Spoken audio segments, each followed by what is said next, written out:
Welcome to Innovate or Evaporate, the podcast where we explore the relentless pace of change and the innovators who drive it.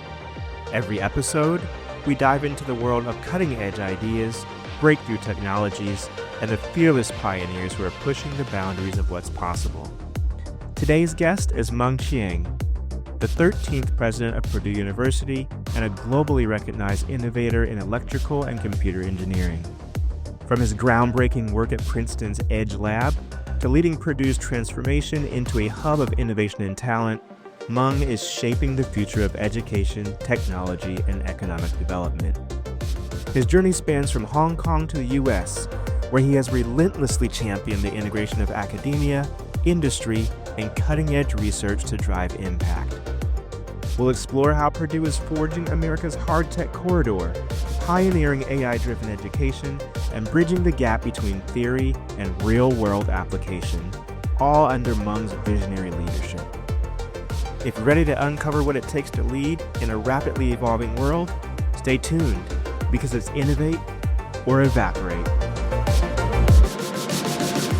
I am so excited today to have President Mung Chiang, the 13th president of Purdue University and a distinguished innovator in electrical and computer engineering.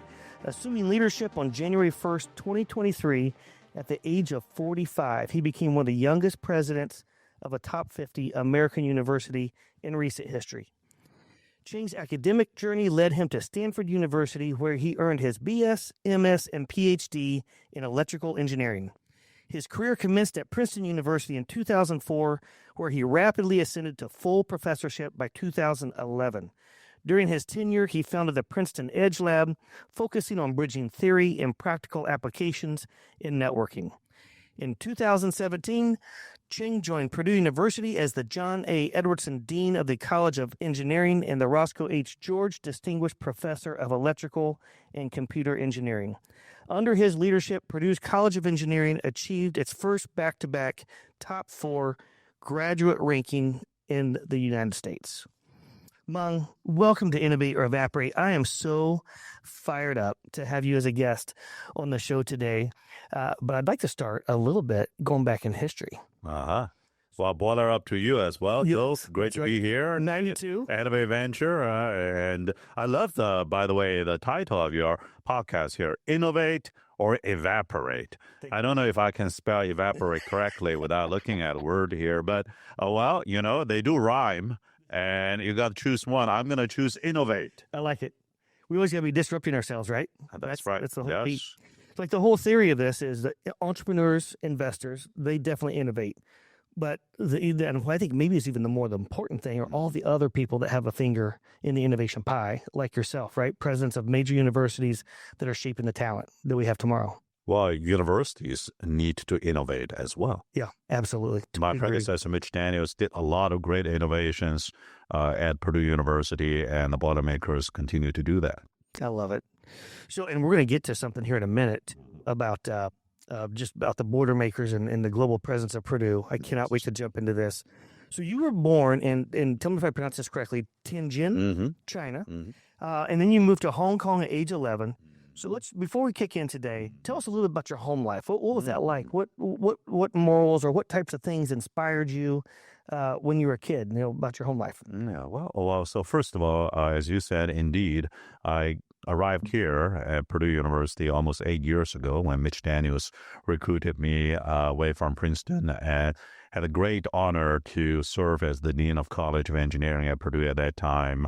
And then I had a wonderful 5 years serving in that capacity.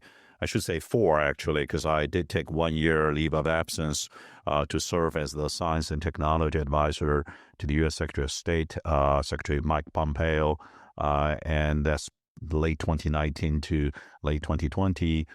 Great honor to serve alongside him, and we tried to do a lot of great things for this country. And, when I was growing up in Hong Kong and then here in the United States, when my family immigrated to this greatest country in human history, it's truly an exceptional country.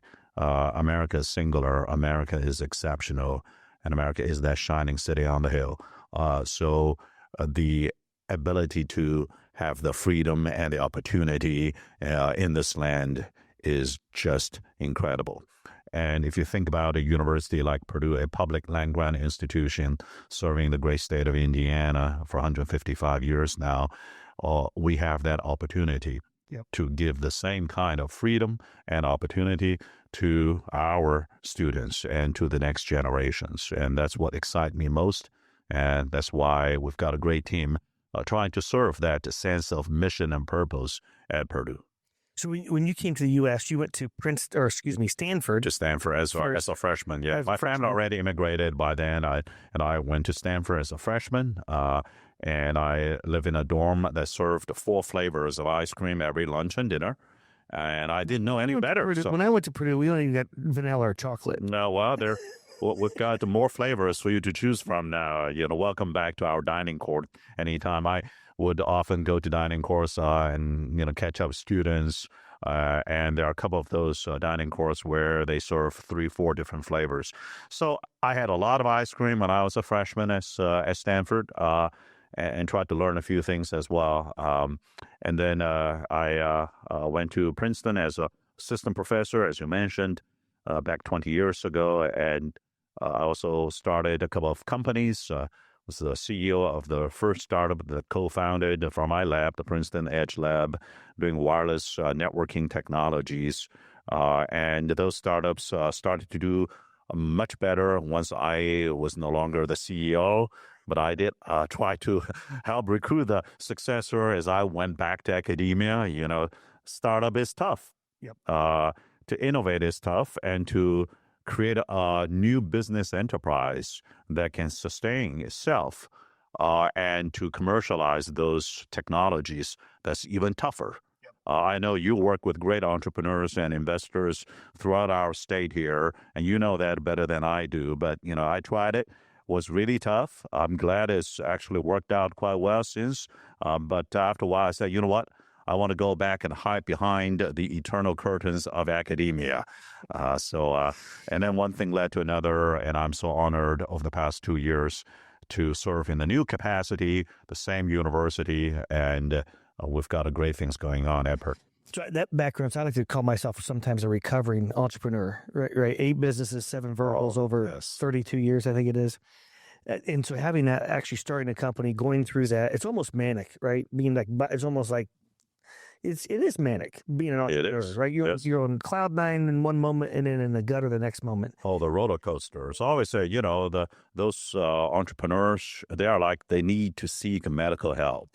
And the best medical help they can get is to found and to execute a startup company because it's hard. It is emotionally taxing. And I remember there was one moment when I went to my first startup company when I was at Princeton, and I raised some Series A funding. I got first round of customers. I got the technology out of Princeton Edge Lab, and edge compute was an emergent field back then. Now it's mainstream. And I walked into this board meeting in the afternoon and came out 4 hours later.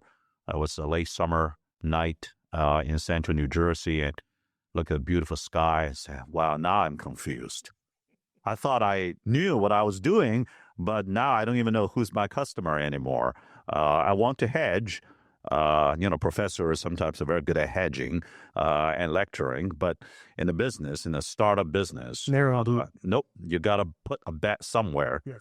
And I learned the importance of who before what. Yeah. And that is a lesson I took with me, whether it's Washington, D.C., serving the state government, the State Department and the federal government, or in the service to our university, is the who before the what.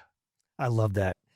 So recently I saw, and Purdue's had this ranking for I think multiple years, but Fast Company ranks Purdue as number 16 most innovative companies in the world, which is interesting because I use the word companies, but Purdue is a university, and it's the only university on that list.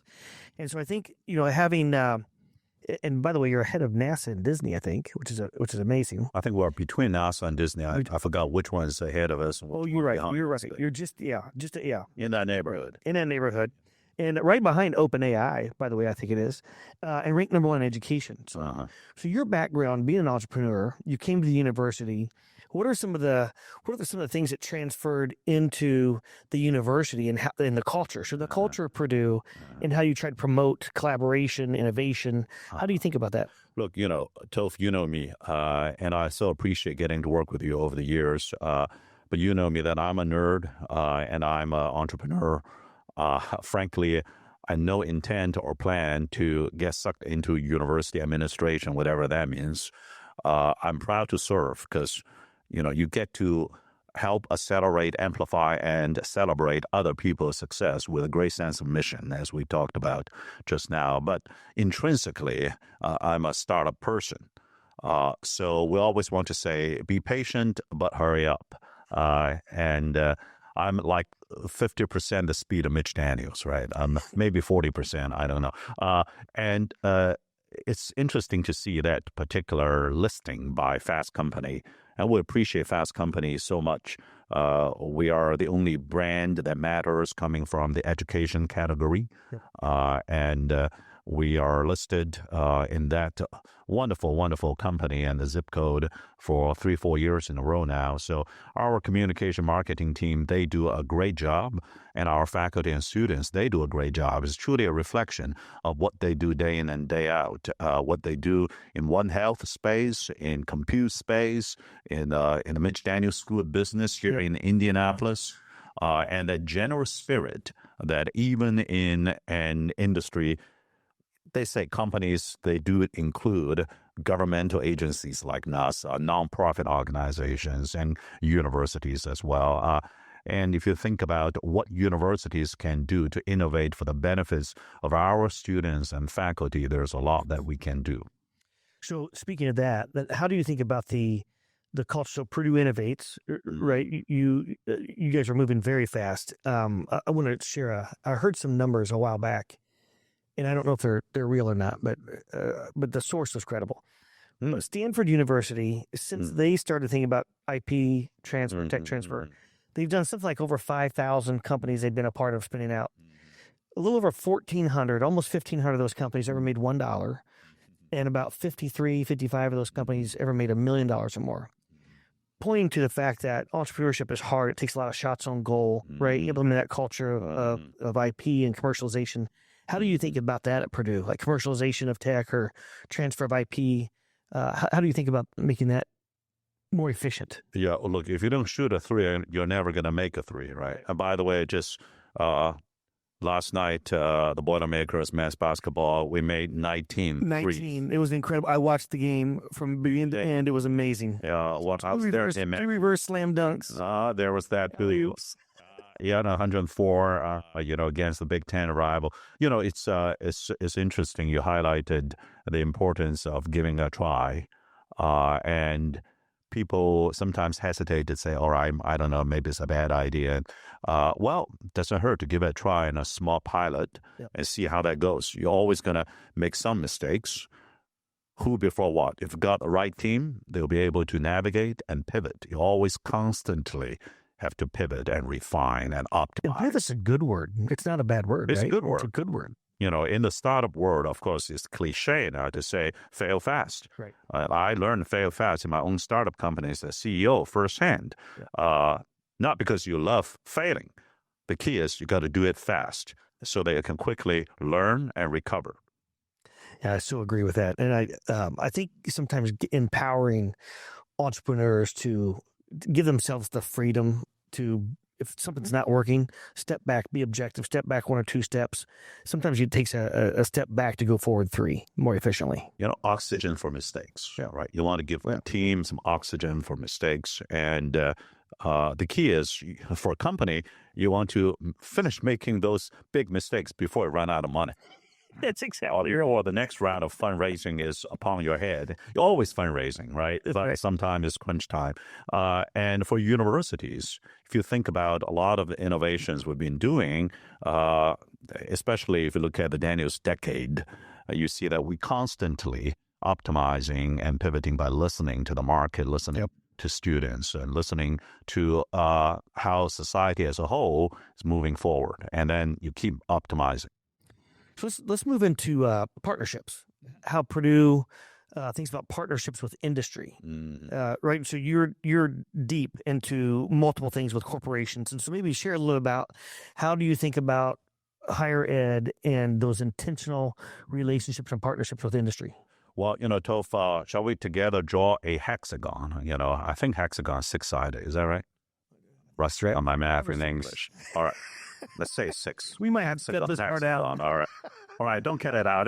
That's real time. We're going to keep every bit of it. But say 6-sided, right? Our industry relationship, Purdue Enterprise as a whole, there are at least 6 interacting dimensions. There is, in no particular order, student recruiting, co-op, one of the best co-op programs, largest in the country. We're doing that here in Indianapolis as well. There is online learning. We have both Purdue Global, working adults, and Purdue University Online for working professionals and master degree level. And together, between the two of them, we educate about 50,000 students at a given time. That's amazing. And then there is also interacting with industry on patents and startups.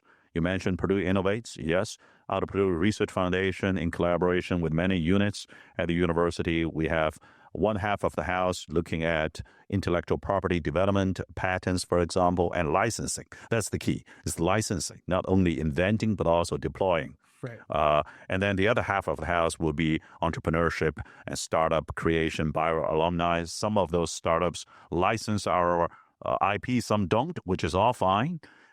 So there's that component. How many? 1, 2, 3, 4. Now, the fourth one is how we work together on research. And we have great research, for example, going on with Eli Lilly. Yep. And we're working at Medicine Foundry, working at pharmaceutical manufacturing innovation and AI-based drug discovery. A lot of great things happening with Eli Lilly, with Elanco, for example, on One Health, human, animal, plant health, working together. The fifth one is philanthropic support. We've got great benefactors among individuals, but also with corporations and foundations. Lilly Endowment, for example, as well as Eli Lilly and company itself, their own foundation. They've been great as an example of many that we'll work with. And then the sixth one is arguably the most challenging one, is economic development. I say challenging because now you are not only providing workforce and talents, you want them to come here to the state of Indiana, to America's hard tech corridor, between here in downtown Indianapolis, where we are right now this moment, Yes. and Purdue's new first urban campus, through Lebanon, where Eli Lilly is building this fantastic facility that's going to transform the supply chain of medicine, all the way to West Lafayette, Discovery Park District, Research Park, SFA Finex, Rolls-Royce, right? I mean, 65-mile long, and you can drive either along 65 or 52, pick your favorite, but 65-mile long, and we're going to create workforce and jobs and innovation together. The economic development often lead to many other great things, from research collaboration to transform knowledge to recruiting to learning. And so a hexagon of 6 dimensions. And we holistically work with companies, great companies already here, been here for a long time in a variety of industry, from aerospace, transportation, logistics, to agriculture, pharmaceutical, life science, to semiconductors, microelectronics, defense, and attract new companies, large and small ones that are being created by Hoosiers every day, as well as larger ones that can bring thousands of jobs and the whole supply chain of medium, small enterprises along with them. So we're working hard. We have been working hard to create this America's hard tech corridor. So 6 dimensions, and we work across all of them.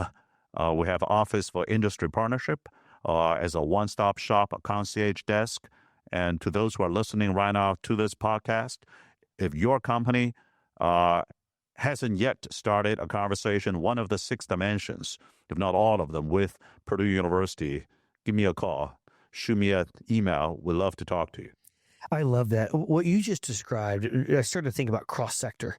And we used to think about all these different sectors very separately. And with modern technology and all the AI tools that are coming to play, what you just described is an amalgamation of like the importance of all this cross-sector collaboration. You're even starting new majors at Purdue to meet the modern demand. So like you started a semiconductor major, I believe, and you have a partnership with SK Hynix up there that you just touched on a moment ago. Can you dive a little bit deeper into that and how you think about marrying majors in talent preparation in conjunction with these corporations, and even breaking down these so-called, sector lines, or how you bring the hard and the soft together? First of all, the virtual and the physical are merging. We'll later perhaps talk about physical AI and how the bytes of AI meet the atoms of physical world. Yes. And Indiana becoming the smart crossroads of America. And I went to your rally conferences, right? And I know that this interdisciplinary, inter-industry collaboration where you're going to be the catalyst of new industries being created. Yes. I love that so much. And thanks for the invite, by the way, whereby Scott Dorsey and I had a little fireside chat last time. That was a lot of fun. Scott is such a great entrepreneur. Incredible. And investing back, paying forward with our Hoosier entrepreneurs here. And we've got a great collaboration, Purdue's new campus here. We have a site among one of the 10 sites throughout the city. Marbling is with Scott Dorsey. And your philosophy is meeting industry where they are. That's right. You don't have to come to us. We come to you, right? Because it's the industry and it's the civic society in our capital city that has been asking for Purdue's presence for many years and decades. And now we're here and we're coming to you to work on the problems that you want to solve. But back to what you mentioned as how do we work across silos from a degree point of view, education point of view, whether it's online or residential or hybrid, whether it is at undergrad level or graduate level and professional development. We always take this view that we got to keep modernizing both the content and the pedagogy delivery of educational content to meet the demands of the next generation. One example you alluded to is semiconductor degrees program. And 2.5 years ago, we launched that, the first at-scale interdisciplinary program of that sort in the country. And the first thing I did was to call up 20-plus CEOs of the semiconductor industry in America and ask the CEO to endorse our program and send their CTO or EVP or SVP for engineering and product to be on our industry leadership board. And we meet twice a year, smart. And then they help us develop the content. Sometimes they give us some little cash or equipment gifts as well for student scholarships. Yep. They give co-op internship program to hundreds of students enrolled in the semiconductor degrees program. And then they help us modernize the content along with our great faculty members and staff. So today we are leading the country in semiconductor education, research, and industry partnership here in Silicon Heartland. And Central Indiana is the leader of Silicon Heartland to a large degree thanks to the industry partners that we have. And over the past year or two, our deans and department heads, along with faculty colleagues, changed so many different content in our degrees, existing degrees, and offering new minors. We have a sports engineering program, a sports business program, for example. That's a great example of narrow and deep, engineering, right? Yeah. And then we'll offer new minors, new certificates, new graduate programs. We're always constantly looking at how can we meet the demands of the next generation instead of keep teaching everything we have been teaching for decades and centuries. So we've got dozens of these new degree programs, and we're very proud of our instructors who have been working very hard to make that happen. That's absolutely amazing. I think about the way Silicon Valley came about, right? The gentleman from Boston that I think you couldn't get funding in Boston way back in the day, and so he found some investors in California, and then what do we have later? Silicon Valley emerges, and I think what you just mentioned is we're seeing a big influx of big techs, like four of the Magnificent Seven have announced 5 major projects here, right, for manufacturing. Yes. But we think about, silicon in of itself, that was kind of invented in the 1960s. And now it's layering all of these other things on top. You got 3D stacking and heterogeneous concepts, all these things with the chip itself is going to go under such a major transformation. And with you launching, the first major in semiconductors, like that's where the juice is going to be over the next X amount of years as we approach quantum. Yeah, well, look, chips is the foundation of national economic and job security. It is the foundation of all digital economy. And if you look at SK Hynix as the global leader in providing high bandwidth memory chips for AI products from, say, NVIDIA, and the whole supply chain that they can help create here, that's going to be transformational. And if you think about the semiconductor evolution, right? Back in the late 40s out of Bell Labs. And then 1959, the first commercially viable chips was created, actually co-invented, again, Bell Labs by a boilermaker, John Atala. And we indeed have now Atala Institute for Advanced Packaging. We lead the National Digital Twin out of a very stiff competition globally and nationally. And going forward, the densification of ever-shrinking feature size, the chips, and the gates on the chips. Every chip has so many transistors coming up. And look at the enabled AI. We can talk about AI now. Jensen Huang just got back from a CES, right? CES, Las Vegas last week. And at his keynote, he talked about AI now meeting the physical world and the changes coming to robotics, to automobiles, and so on. If you think about the digital meeting the physical, where you've got agriculture, manufacturing, and how you can put the two together. Look, AI has already started changing the way that we learn and play and live.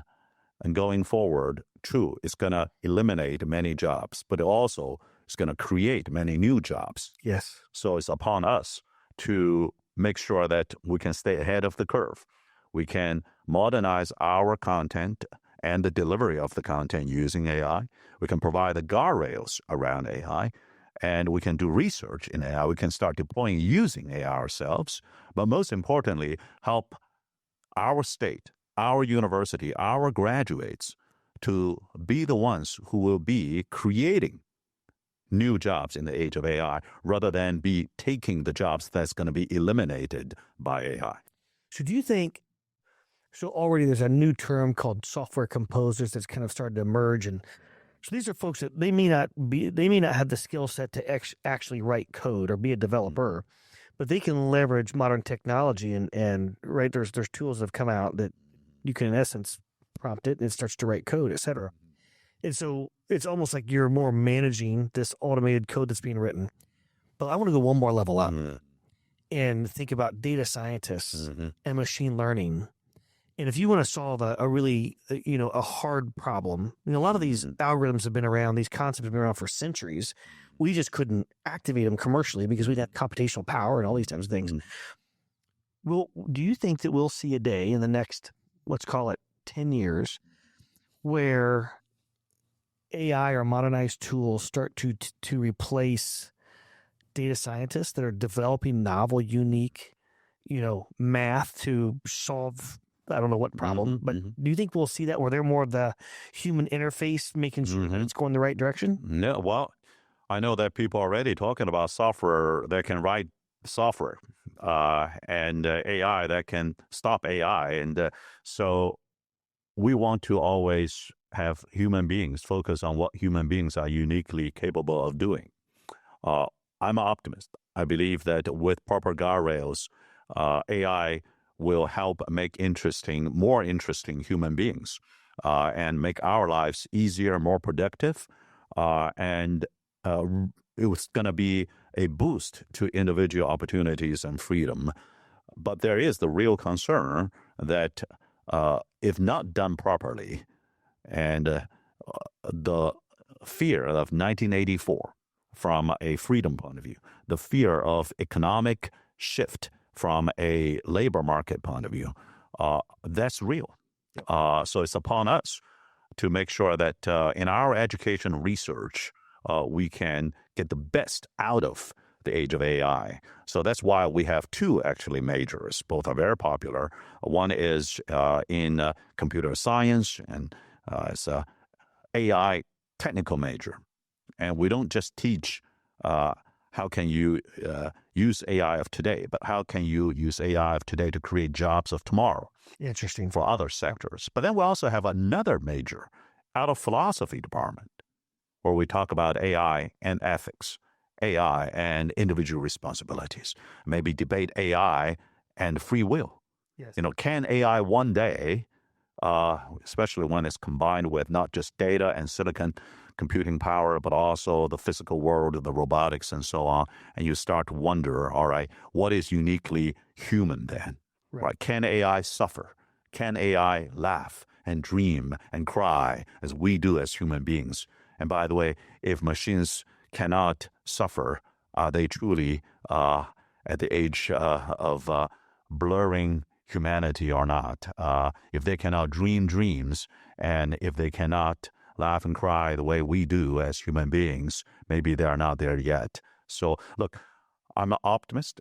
I believe that with innovative education and research innovation, with a lot of great partnership, we can get the best. This is the best of time, the worst of times. Well, I think, yes, perhaps it is both at this moment in the age of AI too, but with universities like Purdue, we can perhaps get the best out of it for humanity. Yes.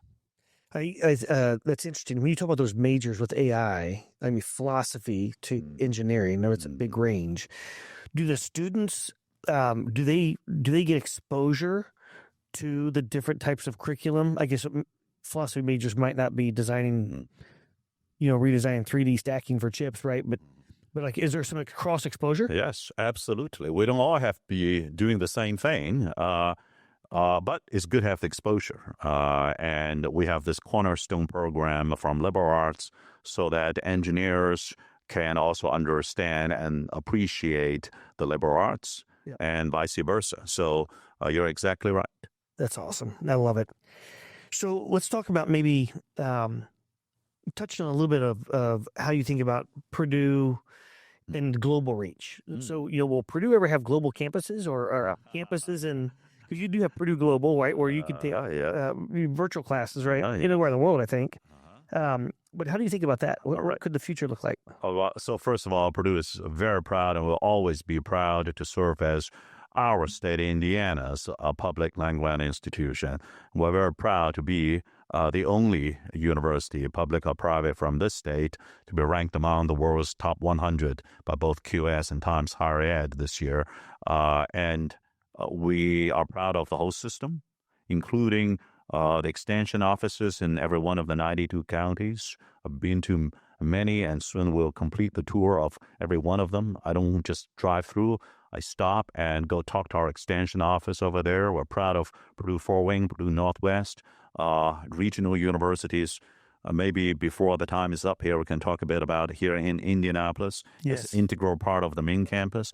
But you are right. We do have Purdue Global as a virtual and global campus as well. As Mitch would say, sort of the land-grant mission in 21st century. Now, as to physical presence, just recently we opened 2 centers in India. One is for CHIPS collaboration. One is for generally education engagement there. We are excited with the right kind of collaboration. But I think, first of all, we always prioritize what we can do here in our own state here. There's a lot we're doing and a lot more we will be doing here. And 2 is that I think we can have a impact globally without necessarily setting up a lot of the brick and mortars. The online learning these days is so powerful. So powerful. And by the way, with AI tools, you can quickly generate content, quickly translate into different languages, and quickly distribute via connectivity technologies that got developed and matured over the past several decades to a lot of people.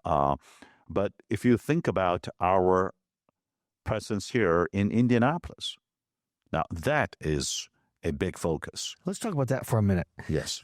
So Indianapolis now has 2, well, Indiana has 3 R1 universities, right? Notre Dame, Purdue, Indiana University.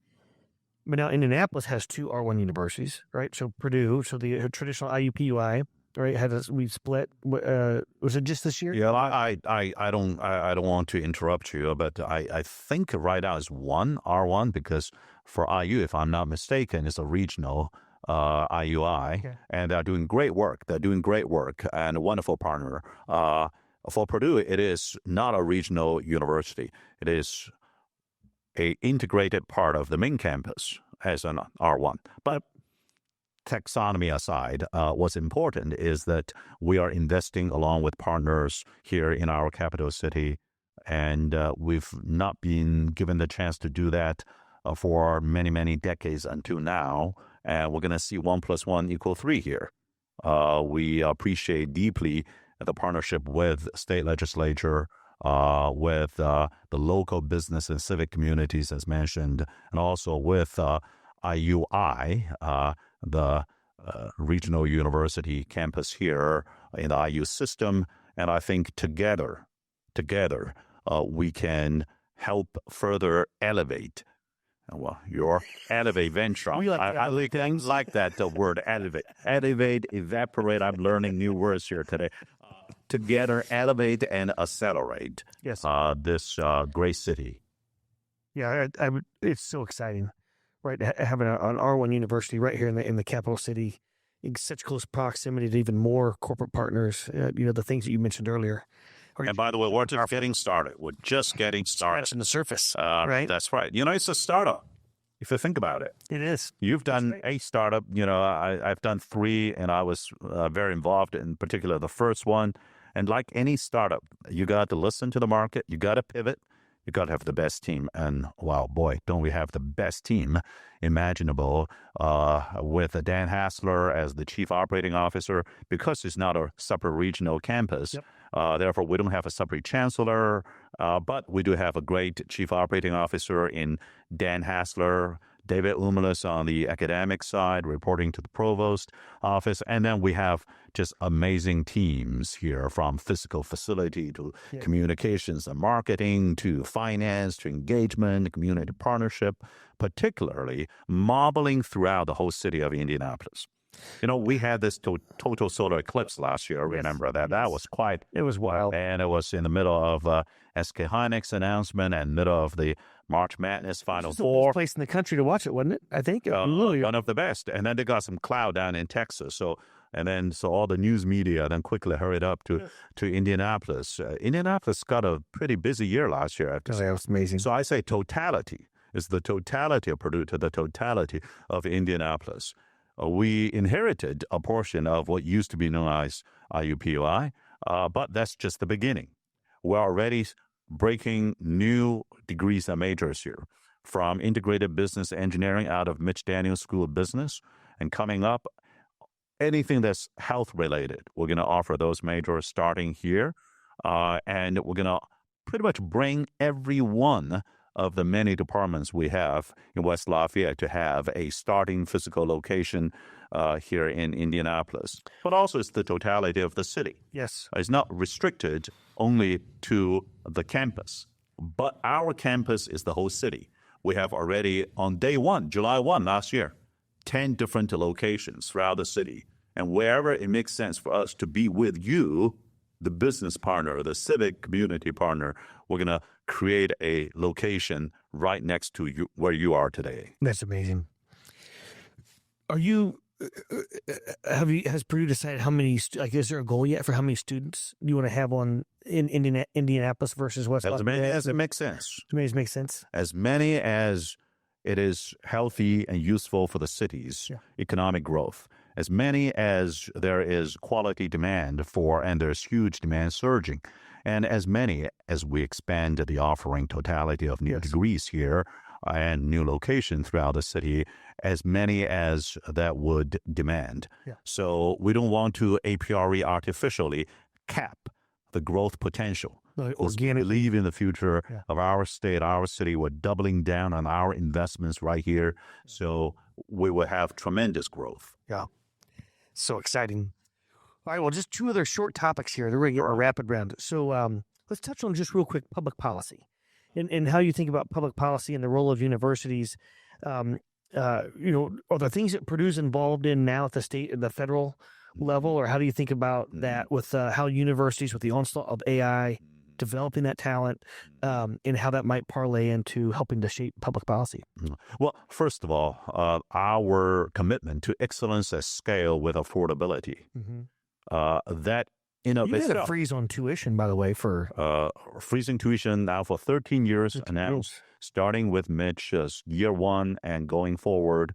That alone, I think, is a publicly related policy, if you will, in of itself, right? To focus on excellence at scale with affordability, like few others can do in this country.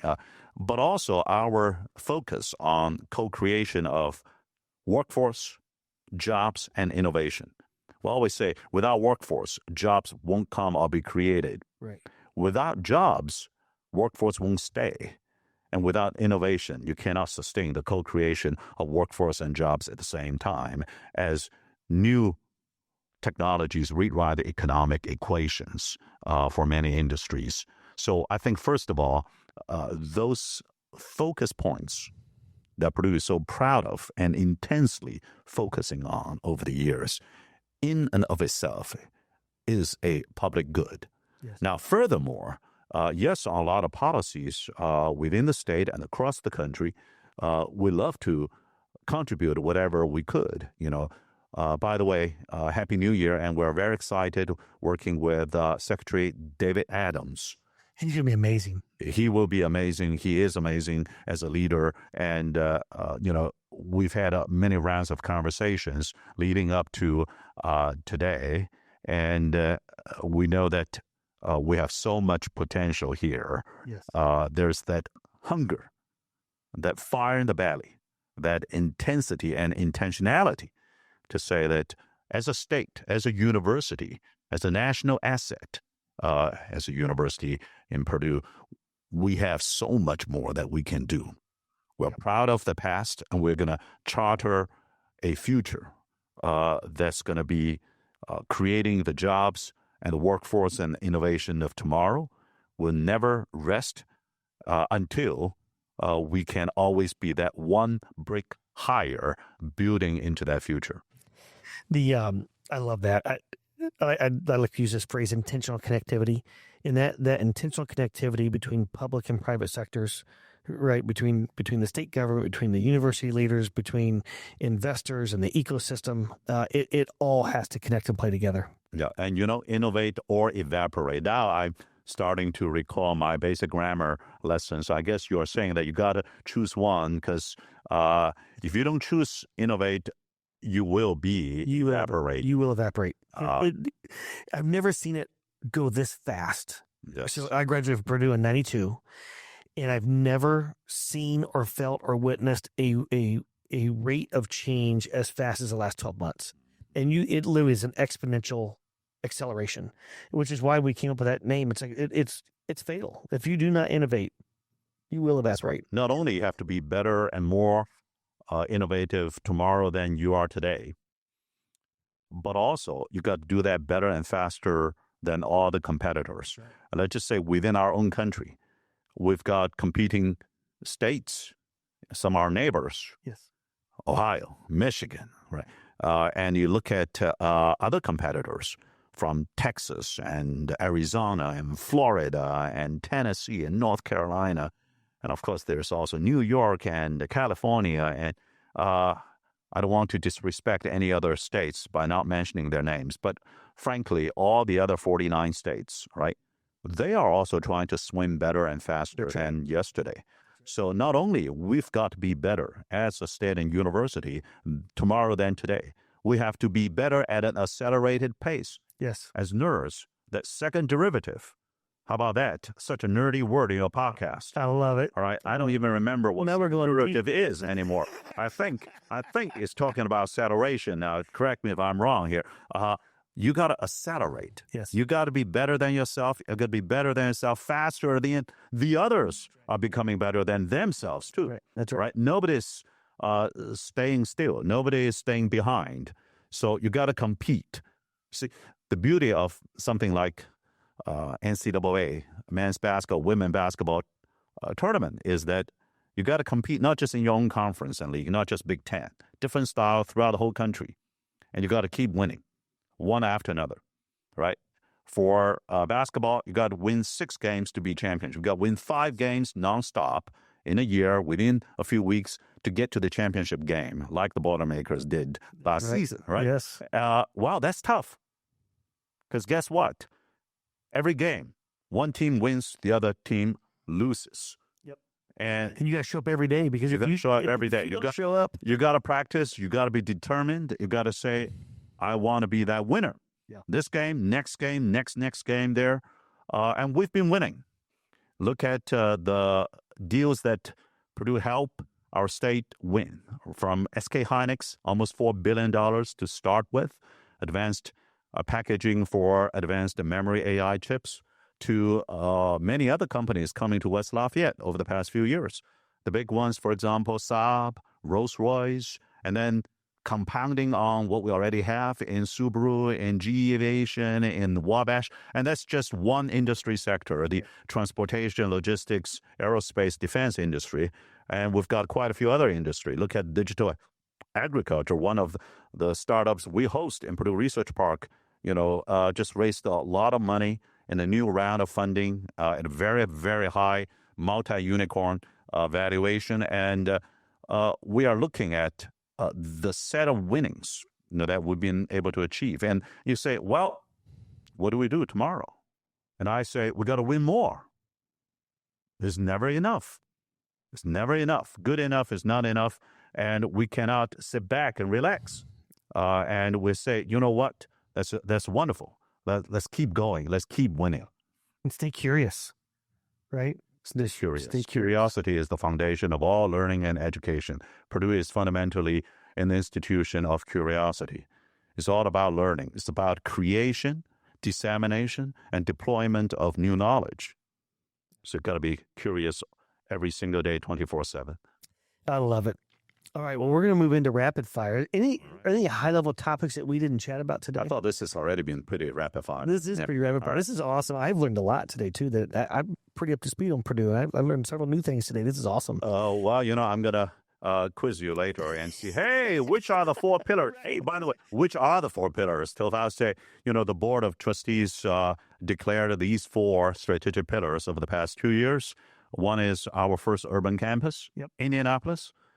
One is Mitch Daniels School of Business, right, training a large number, excellence at scale, transformational leaders in a tech-driven free market economy. And another one is Purdue Computes. You mentioned quantum, physical AI, chips, computing. And then the 4th one is One Health, human, animal, plant health working together. So that's human, animal, plant health. They're in a 10-mile radius. We have the number 1 highest valued pharma company. We have the number 1 pure play ag company and the number 2 animal health company, right? All in a 10-mile radius here. You're right. In Indianapolis, and the power of that in partnering with universities like yourself, that's a no-brainer to lean into. It is a no-brainer. And by the way, the One Health Innovation District right around the Elanco's new headquarters across the river from here, it will be amazing. And already startups and larger companies are signing up because, as you said, it's about this densification. And I always say, what pays is CD? And I don't mean those that are paying you 5% or 4% these days, I guess. This is going to be so much ROI. What is CD here? Curated densification. Without densification of talent, capital, infrastructure, and like-minded companies, you won't be able to create the ecosystem of connected dots, but you need to curate it.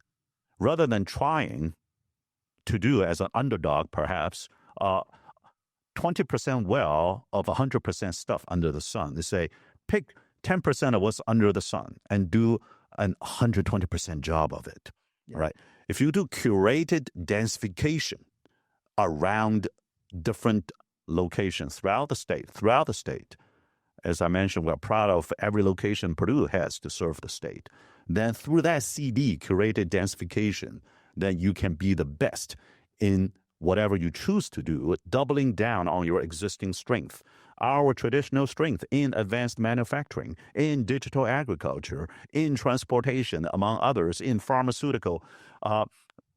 Double down on your strength, curate the densification, right? And keep innovating like there's no tomorrow. Innovate or evaporate. Density is one of my favorite words, and curated densification. I love that. Do you mind if I use that? I'll give you credit for it. Oh, well, I'm going to first, give me a minute. I'm going to try to trademark it first. Then you're going to have to pay me royalties and goes into the frozen tuition there. All right? I love it. No, I'm kidding. Feel free to go ahead, use it. There's no pride of authorship. We all work together as a team. It is so powerful because if you don't have density of anything, then you can't get traction. It's just like in a company. If you've got to go narrow and deep to get traction, and then everything can. And that's our speed and scale. That's right. Speed and scale, which, by the way, tend to work against each other. Yeah. Right. I mean, when you are big, you tend to slow down, and you got out innovated. Is the innovator's dilemma, right? Yep. You cared about your cash cow today, and you just cannot get yourself to self-cannibalize. Yeah. And then some other innovators come along, boom.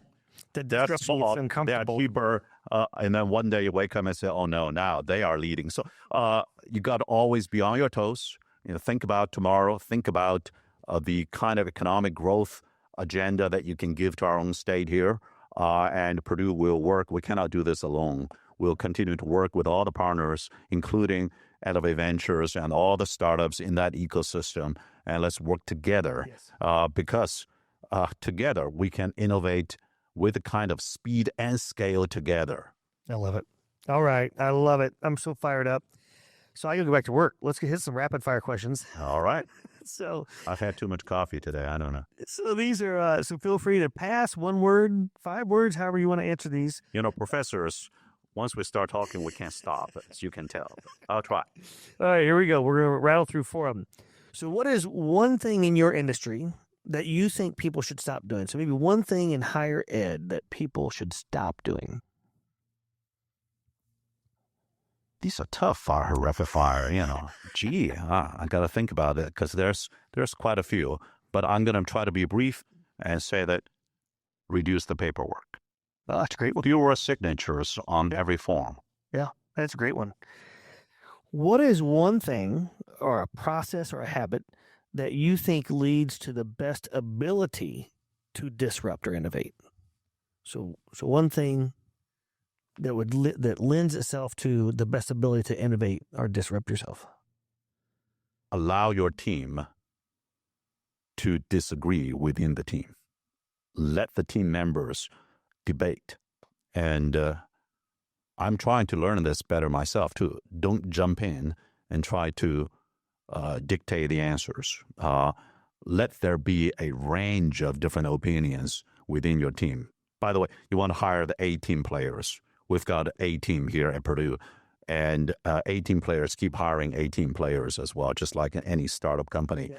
But you need the team to internally disagree before we agree on a particular line of actions to go forward. Yeah. But I always look back and say, wow, the team around me, they give me so many wonderful pieces of advice. And the best part is when we actually are allowed to disagree with each other, then we refine our strategy together. That's good for crisis management. It's good for execution.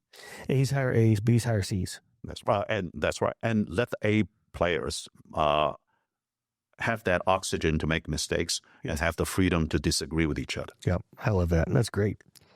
All right, number 3, if you could solve one problem in the world with innovation, or the one thing or the trend that's happening right now that has the ability to transform lives, what would it be? If you could solve one problem in the world with innovation, or the ability to transform our lives, what would it be? Make ice cream yummy and healthy at the same time. Oh. 0 calorie, but really, you said I have a magic wand, right? I can do whatever I want, right? Anything. All right. There are many ways to help a lot of folks.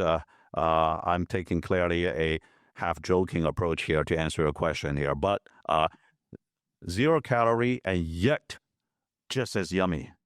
I'm in. I'm down for that. Some Purdue students must be working on that. We've got a great flavor. Hey, you invented the world's whitest paint, right? Well, not me. Yes, one of our faculty members and his research teams. Yes, anything's possible. It is possible. We've got great students already. They invented a set of new flavors. I tried them all, and one of them was voted in by incoming freshmen as the best. And I started throwing those ice cream during football games and basketball games among the student section. They all love it. I need to talk to the team and make sure we know this company or whoever's inventing this stuff. I want to circle back on that one. I'll connect. All right. And then what is one thing that you want to share that you're passionate about that we haven't covered today? What's something that we haven't talked about today that you're super passionate about you want to share? Gee, I'm a passionate person in general about a lot of things, as you can tell. Perhaps I'll highlight this one. We want universities to be the first vista of intellectual debate and the last bastion of individual freedoms. And we treasure that American value of individual freedom and responsibility so much. And I think that American universities are uniquely positioned. All jokes aside, I know I made some random jokes in the past half an hour, but this is dead serious. We need American universities to always be that first vista of intellectual debates and the last bastion of individual freedoms. And I'm proud to say that our university, Indiana's public land-grant institution, Purdue, has been and will always be that first vista and that last bastion. That is really powerful. You just gave me chills. That's awesome. I love it. Well, maybe it's your coffee. I don't know. But hey, Toph, I want to thank you for your leadership and as an entrepreneur to create basically a startup, right? I mean, right. Innovate, the Adway Venture. Yep. To innovate. That's a startup. It's a what they call mission-driven startup, yep. Right? And you enable many other profit-seeking startups and other mission-driven startups to proliferate and thrive in our state. And I'll tell you, you ask me any day, anytime, choose Innovate or Evaporate. You know my choice. Yep, absolutely. Innovate. All day. So that you don't evaporate. That's right. We're not let that happen. That's not an option. No, it's not an option. Evaporation is not an option. You're right. The world is changing so fast, and universities like Purdue got to stay at the forefront every step of the way with your help and many other wonderful partners' support. So boiler up to you, Toph. Thank you, boiler up. President Mung Chiang, thank you so much for your time today, and we will see you all again soon on Innovate or Evaporate. Hey, always good to see you, Toph. Thanks, Mung. This episode was brought to you by Rally, the Global Cross-Sector Innovation Conference. Learn more at rallyinnovation.com.